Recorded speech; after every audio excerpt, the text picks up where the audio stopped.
Hello everyone. तो ये video competitive examination के लिए काफ़ी इंपॉर्टेंट है, साथ ही साथ ट्री 4 के लिए तो बेहद ही इंपॉर्टेंट है। इसलिए वीडियो में आप लास्ट तक बने रहें। इसमें लोग डिस्कस क्या करने वाले हैं, तो इसमें हम लोग चैप्टर 4 जो कि क्लास 7 हिस्ट्री का है, उसके सारे महत्वपूर्ण बिंदुओं को जहाँ से एमसीक्यू एराइज हो सकता है उसको हम लोग डिस्कस करेंगे। क्योंकि हम लोग जानते हैं कि हर एग्जाम का मेन सोर्स क्या है, एनसीईआरटी है। तो आप इसको स्किप करके कोई भी बुक पढ़ें, आप सक्सेस प्राप्त नहीं कर सकते हैं। इसलिए आप वीडियो में लास्ट तक बने रहें। और कुछ मिनट का ये वीडियो है जिससे आप इस चैप्टर को आसानी से कवर कर सकते हैं और एनसीईआरटी के बॉक्स वगैरह से क्वेश्चन ईजिली बनता है।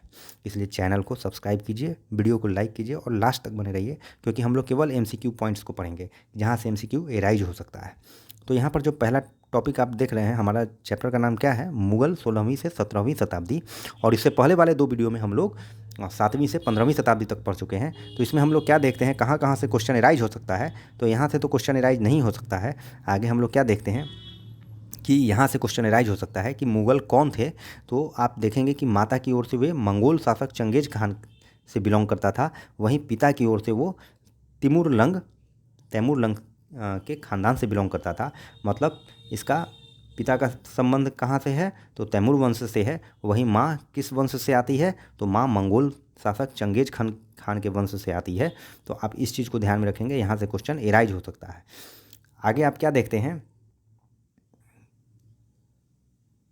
आगे ये क्वेश्चन यहाँ से राइज हो सकता है कि 1398 में दिल्ली पर कब्जा कर लिया था, किसने कर लिया था, तो तैमूर ने कर लिया था। तो ये डेट इंपॉर्टेंट है कि 1398 में ही तैमूर लंग का आक्रमण आपको दिल्ली पर देखने को मिलता है। ये दूसरा पॉइंट है, ये सेकंड पॉइंट हो गया जहाँ से एमसीक्यू राइज हो सकता है। तीसरा क्या देखेंगे आप कि मुगल सैन्य अभियान के बारे में कह रहा है। तो बाबर का बात का पीरियड क्या है, 1526 से 1530 है, ठीक है। और 1494 में, ये तीसरा पॉइंट है कि बाबर का टेन्योर क्या है यहाँ पर दिल्ली में जब हमला करता है पानीपत के युद्ध के बाद, तो 1526 से 1530 है, 4 साल का है। दूसरा चीज़ क्या देखते हैं कि 1494 में फरगना राज्य का उत्तराधिकार प्राप्त करता है। तो ये तीसरा क्वेश्चन है कि फरगना का शासक कब बनता है, तो 1494 में बनता है।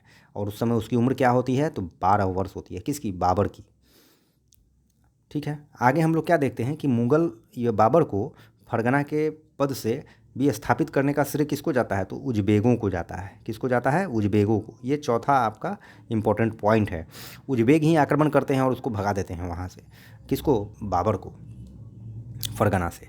आगे हम लोग क्या देखते हैं कि 1504 में बाबर काबुल पर कब्जा कर लेता है। 1504 में बाबर क्या करता है, काबुल पर कब्जा कर लेता है। आप चाहेंगे तो इस पॉइंट्स को लिख सकते हैं, क्वेश्चन बनेगा अगर यहाँ से तो बनना ही है ना। आगे इसके बाद आप क्या देखते हैं कि दिल्ली पर कब हमला करता है, ये 1526 में करता है। ये भी काफ़ी इंपॉर्टेंट डेट है, एनसीईआरटी का डेट काफ़ी इंपॉर्टेंट होता है। तो ये 7वां पॉइंट हो गया आपको जहाँ से एमसीक्यू ये राइज होगा। और पानीपत के युद्ध में ही इब्राहिम लोदी को ये हराता है 1526 में। आगे आप क्या देखते हैं, ये लाइन काफ़ी इंपॉर्टेंट है कि 16वीं शताब्दी के युद्ध में तोप और गोलीबारी का पहली बार इस्तेमाल होता है। तो तोप और गोला का इस्तेमाल पहली बार 16वीं शताब्दी में होता है और इसका श्रेय आप किसको देंगे, बाबर को देंगे, ठीक है। तो ये 8वां पॉइंट हो गया आपका एमसीक्यू के लिए। वीडियो में बने रहें लास्ट तक और वीडियो को लाइक भी कीजिए प्लीज़ और कमेंट भी करिए। आगे आप क्या देखते हैं, यहाँ से भी ज़बरदस्त क्वेश्चन बनेगा कि उत्तराधिकारी की मुगल परंपराएं क्या थी। तो आप याद रखिएगा कि उत्तराधिकारी में वे सहदायाद की मुगल और तैमूर प्रथा को अपनाते थे। यहाँ पर है लिखा हुआ सहदायाद। तो ये आपका 8वां एमसीक्यू हो गया। तो याद रखना है कि सहदायाद, ठीक है, मुगल परंपरा है। आगे आप लोग क्या देखेंगे कि यहाँ पर दिया है कि जहांगीर की माँ कछवा की राजकुमारी थी। जहांगीर की माँ कहाँ की राजकुमारी थी, कछवा की राजकुमारी थी। आगे आप क्या देखते हैं कि शाहजहाँ की माँ राठौर राजकुमारी थी। तो ये 9th पॉइंट होगा आपका, यहाँ से क्वेश्चन बन सकता है। और ये 10th पॉइंट है जहाँ से क्वेश्चन बन सकता है कि शाहजहाँ की माँ राठौर राजकुमारी थी, वहीं जहांगीर की माँ कछवारा की राजकुमारी थी। आगे आप क्या देखते हैं, यहाँ से क्वेश्चन नहीं आ सकता है। आगे आप ये देखिए कि मेवाड़ के सिसोदिया राजपूत। तो याद रखिए कि मेवाड़ में राजपूत का कौन सा वंश था, तो सिसोदिया। मुगल की सत्ता को स्वीकार करने से इनकार करते थे, है ना। तो ये हम लोग बस इतना ही देखेंगे कि मेवाड़ में किस राजपूत वंश का शासन था, तो सिसोदिया। आगे हम लोग मनसबदार और जागीरदार के बारे में देखेंगे। तो वो हम क्या देखेंगे, तो एक क्वेश्चन यहाँ से राइज हो सकता है कि यह मुगलों द्वारा मनसबदार के बारे में कह रहा है कि मनसबदार जो है क्या है, मुगलों द्वारा चलाई गई श्रेणी व्यवस्था थी जिसके जरिए क्या क्या चीज़ निर्धारित होता है। तो ऑप्शन में आपको देगा, जिसमें आपको 1 से ज़्यादा ऑप्शन हो सकता है। पहला मनसबदार पद, दूसरा वेतन, तीसरा सैन्य उत्तरदायित्व निर्धारित करने में मदद करता था। ठीक है, तो ये याद रखिएगा, यहाँ से 11वां क्वेश्चन बन सकता है आपका। और सबसे महत्वपूर्ण यहाँ पर है जो आप देख सकते हैं कि 5000 जात वाले 1000 जात वाले अभिजातों से ऊंचे कहलाते थे। उनका पद, उनका पैसा सब कुछ ज़्यादा होता था। तो अकबर के शासनकाल में कितने 5000 जात वाले मनसबदार थे? तो ये क्वेश्चन बनेगा कि अकबर के शासनकाल में 29 ऐसे मनसबदार थे जो 5000 जात की पदवी के थे। तो ये आपका 12वां क्वेश्चन यहाँ से राइज हो रहा है। वहीं औरंगजेब के समय में 5000 जात वाले मनसबदारों की संख्या 79 हो गई। ये आपका 13वां क्वेश्चन राइज हो रहा है।